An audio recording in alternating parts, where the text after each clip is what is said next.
국제학생은 캐나다 정부 입장에서는 가장 쏠쏠한 비즈니스입니다. 그래서 캐나다 정부도 각 대학도 국제학생 엄청 반깁니다.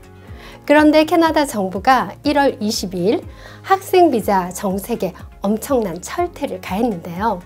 이민 문호는 엄청 개방한다면서 왜 이런 조치가 나왔는지 살펴보겠습니다.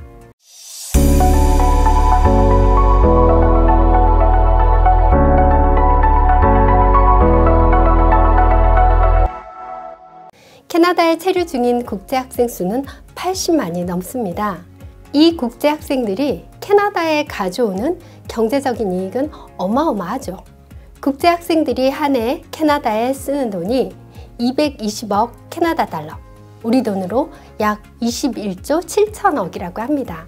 국제학생 학비를 한번 비교해 볼까요? 예를 들어 토론토 대학교의 경우 학비가 온타리오 거주자의 경우 6,100불, 국제학생은 6만 510불로 거의 10배에 달하는 비용을 내게 됩니다. 브리티시 컬럼비아 대학교의 경우도 거주자는 5,960불, 국제학생은 47,189불로 토론토 대학과 크게 다르지 않고 차이가 적게 나는 캘거리 대학의 경우도 영주권자 이상의 경우는 7,100불, 국제학생은 28,460불로 여전히 많은 차이를 보이고 있습니다. 이런 상황에도 캐나다는 1년마다 신규 국제학생 수가 급증을 해서 해마다 기록치를 경신하는 실정입니다. 그러다 보니 어쩔 수 없이 따라오는 폐단도 있는데요. 첫째가 주택 문제입니다. 2024년 2월 기준으로 토론토 원베드 평균 임대료는 2,551불, 밴쿠버는 원베드 평균 임대료가 2,683불에 달하고 있습니다. 국제학생들은 굉장히 부유한 경우가 많아서 1년치 월세를 한꺼번에 달라고 해도 월세를 마구 올려도 올 사람들이 많으니까 임대료가 마구마구 오르는 거죠. 주택 부족이 심해지면 물가 상승의 요인이 되고 로컬들의 삶의 질은 떨어지게 됩니다. 그렇다고 정부가 주택 공급을 단기간에 해줄 수는 없으니 국제학생의 규모를 제한하는 거죠. 그 외에도 학생비자는 본래 목적과 다르게 악용되는 경우도 많았습니다. 순수하게 공부를 할 목적이 아니라 캐나다 체류를 위해서 비자를 받기 위한 수단으로 혹은 배우자 오픈 워크 퍼밋을 받거나 자녀 학비 면제 등을 위해서 쓰이는 경우도 드물지 않았습니다. 이런 수요가 있다 보니 이걸 악용해서 질 낮은 교육을 하면서 터무니없이 비싼 학비를 요구하는 사립학교들이 생겨나는 경우도 있습니다. 자, 그럼 어떻게 바뀌었는지 볼까요? 첫째, 2024년 국제학생 비자의 수는 36만 4천 명으로 제한되었는데요. 이건 작년 약 58만 명에서 35%가 감소된 수치입니다.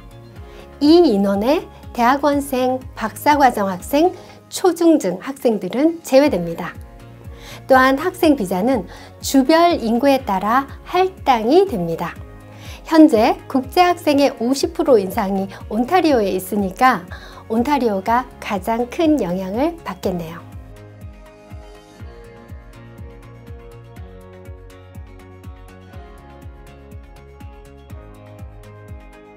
둘째, 졸업자 취업비자에 변화가 생겼습니다. 2024년 9월 1일부터 커리큘럼 라이센스 계약의 일부인 학습 프로그램을 시작하는 학생들은 졸업 후에 졸업자 취업비자, 즉 PGWP를 더 이상 받을 수 없습니다. 이런 프로그램들은 공립대학에 비해 관리 감독 수준이 낮고 PGWP 자격과 관련해서 많은 허점이 존재한다라는 비판을 받아왔습니다.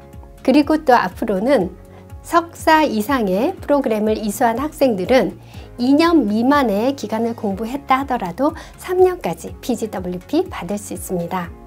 셋째, 배우자 오픈 워크 퍼밋에 대한 조건이 변경되었습니다.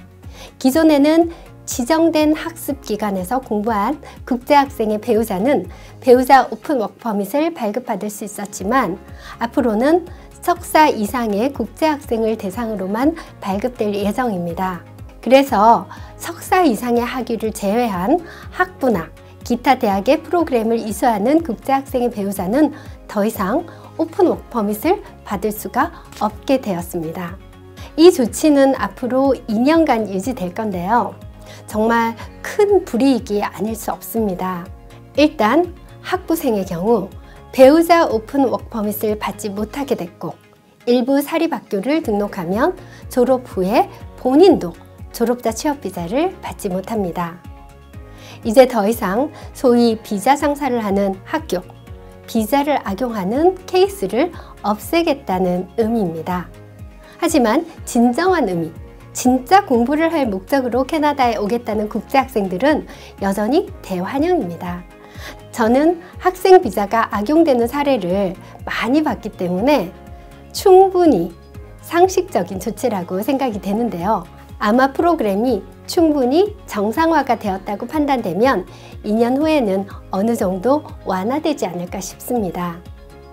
캐나다 학생 비자 혜택이 엄청 감소한 건 맞습니다. 하지만 내막을 보면 진짜 공부를 목적으로 오는 학생들은 전혀 영향이 없다고 말씀드립니다.